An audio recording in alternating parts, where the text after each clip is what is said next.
Did you know that one of the most colorful and fun animated movies ever made, The Lorax, might have been inspired by a real-life story? That's actually incredibly sad. So stick with me until the very end, because today you're going to find out that not only is there a real-life inspiration behind Dr. Seuss's story, but the Lorax himself might have actually existed.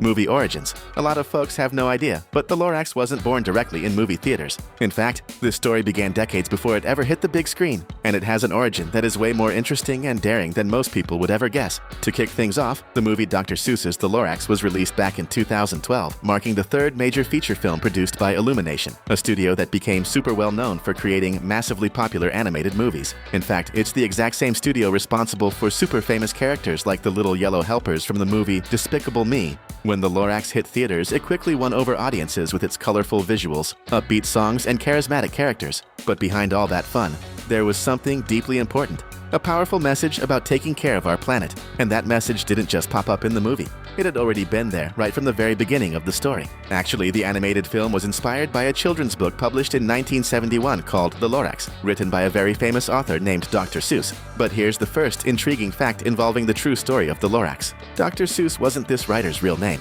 His actual name was Theodore Seuss Geisel, and he chose to use a pseudonym, a pen name, because his books often carried pretty heavy social and environmental critiques, especially against massive corporations and industries that exploited nature just to make a quick buck. Back then, that kind of criticism didn't sit well with a lot of corporations. Some companies even complained publicly about his stories because they encouraged people to think about the impacts of industrialization on the environment, which to them simply meant less profit. And the Lorax was exactly one of those stories that caused a stir. In the original book's story, the fuzzy little orange creature acts almost like a spokesperson for nature. He always shows up whenever the trees are in danger because he can literally feel it when they are being destroyed. It's like he's a little guardian of the forest. His main goal is to stop a character named the Once-ler from continuing to exploit the surrounding environment. Differences between the book and the movie. It all starts when this young guy coming from the countryside discovers the beautiful Truffles trees, brightly colored with fluffy tops that look exactly like giant pom-poms. He realizes that he can use the tufts from these trees to manufacture a product called a thneed,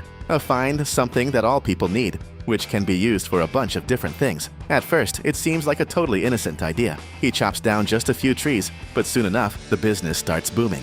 More factories pop up, more machines are built, and more trees are chopped down. Driven by the sheer desire for profit and success, the Once-ler simply cannot stop himself. Even when the Lorax shows up to warn him about the dangers, he completely ignores the warnings, and signs of destruction start popping up everywhere you look. The animals that lived in that forest begin to suffer. Some lose their homes, others are left without food, and many are forced to leave altogether, especially when the river starts getting heavily polluted. The air starts getting heavy, and the forest, which used to be so full of life and vibrant color, slowly fades away bit by bit. But here is an interesting piece of trivia.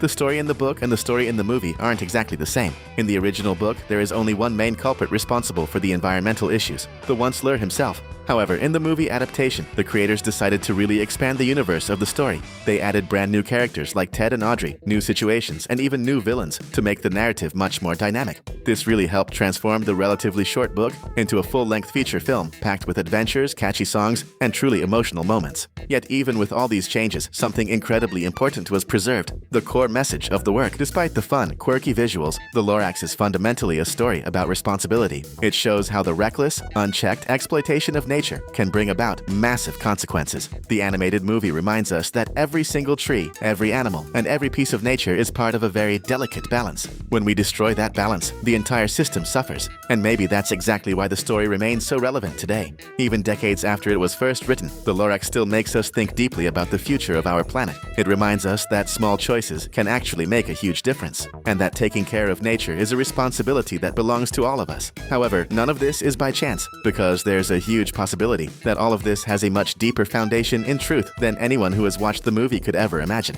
And that is exactly what we need to talk about in just a moment. And if you've made it this far into the video, that means you're having a good time. So please click the subscribe button right now. It's totally free and it helps us out more than you can imagine. Tragic true story. Now comes a part of this story that seems straight out of a mystery movie.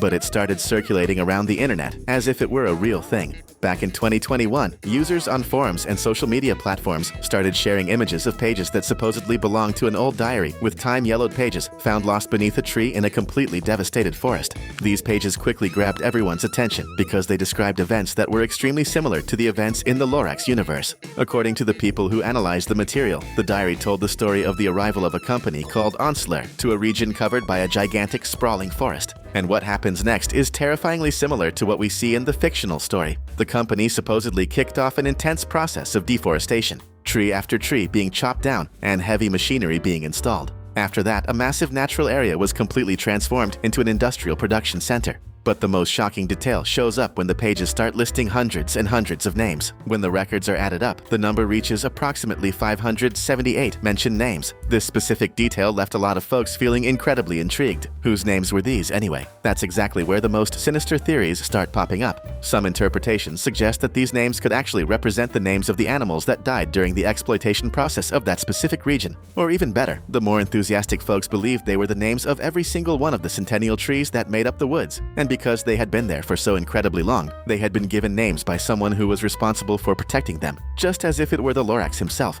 But all of this is nothing more than just theories, since whoever it was that jotted down those names and wrote the diary was no longer alive when the book was found. In its final entry, it strongly implies that this person used their very last pages to write one final melancholic sentence saying, "With my forest and my friends lost, what is there left to live for anyway?" And then states that the very next day they would break into the factory to try one last time to convince the owner to stop all that destruction, even if it ended up costing them their own life. After that, not a single word more was ever written, making the tragic fate of the diary's author incredibly clear. They managed to write down in their pages a grand total of 45 days of intense struggle against the complete destruction of their beloved forest, alongside the list of everyone who ceased to live right in the middle of that very fight. Mystery. Could all of this really be just a crazy coincidence? Or could there actually be some historical event out there that inspired part of the Lorax's story? Another curious detail found in the notes involves none other than the famous Truffles trees. According to the diary, these trees supposedly had an extremely slow growth cycle. The seeds would take about 10 months just to germinate. After that, it would take roughly 10 years for the tree to grow completely to full size, exactly as Dr. Seuss wrote in his book. And even after all that time, it would still need yet another decade before it even started producing fruit. In other words, an entire forest of Truffles could take decades or even generations to fully form. This makes the destruction of these beautiful trees even more tragic, because chopping down a forest might only take a few short days, but rebuilding it can take many, many years. Because of this sluggish growth, some interpretations suggest that if these trees truly did exist at some point in history, it is highly possible that they went completely extinct following a massive deforestation process. But right here is where the big mystery pops up. Is this diary actually real? To this very day, there is absolutely zero official confirmation regarding the authenticity of those pages. Nobody knows exactly who published the material for the first time. There is also no solid proof that Dr. Seuss ever saw or used this supposed diary while writing his story. Many experts believe that these pages might have just been an internet urban legend cooked up by curious fans. Even so, the undeniable similarities between the diary's content and the story of the Lorax drew a whole lot of attention, and this ended up feeding people's fascination with the story even more. Because when a simple children's fable starts to feel like it could be possible in the real world, it becomes so much more powerful. Now we arrive at one of the most fascinating parts of this entire story, because there are solid clues that the world of the Lorax might have been completely inspired by real-life animals and plants. The real Lorax and Truffles. It's a known fact that Dr. Seuss loved to travel, and he really enjoyed observing different landscapes, curious animals, and exotic plants all around the globe. And exactly during the same period he was writing the Lorax, he and his wife took a trip to a nature reserve in Kenya, Africa. During that trip, they came across a very interesting animal, a type of monkey known as the patas monkey. This monkey has a very peculiar characteristic.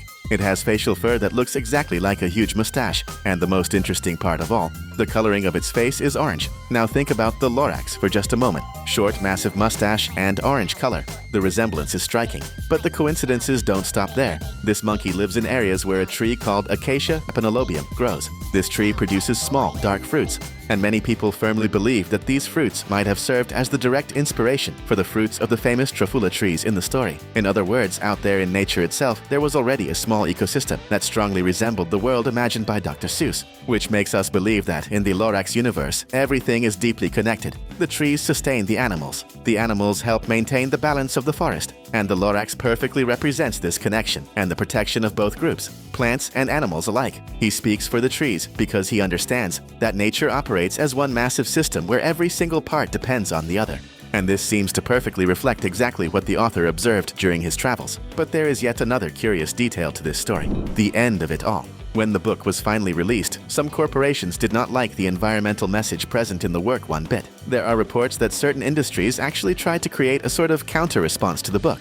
A story titled The Truax, which presented the complete opposite view, defending the cutting down of trees as something totally positive for the economy. This attempt ended up sparking even more debates about the true importance of preserving the environment. But at the end of the day, the Lorax's message remained far more remembered. And we have to keep in mind that the ending to the story of the little mustached orange protector is one of the most memorable parts of all. After destroying the entire forest, the Onceler ends up completely alone in his abandoned, crumbling factory. The trees vanished, the animals left, the river became deeply polluted, and even the Lorax himself departs from that place. Before he leaves behind a single expression carved into a pile of rocks. Unless, and for a really long time, the Onceler simply doesn't understand the meaning of the message until one day he hands over the very last Truffles seed to a young boy to plant. And right then, everything finally makes sense. The message actually means, unless someone like you cares a whole awful lot, nothing is going to get better. It's not. And perhaps that is exactly why the Lorax remains one of the most important stories out there about taking care of our planet, because it reminds us of something very simple.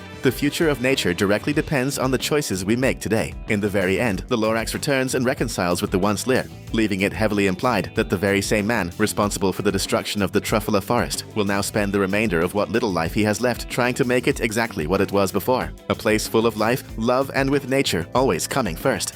We've also handpicked 2 more videos for you to enjoy and have fun with. See you in the next one.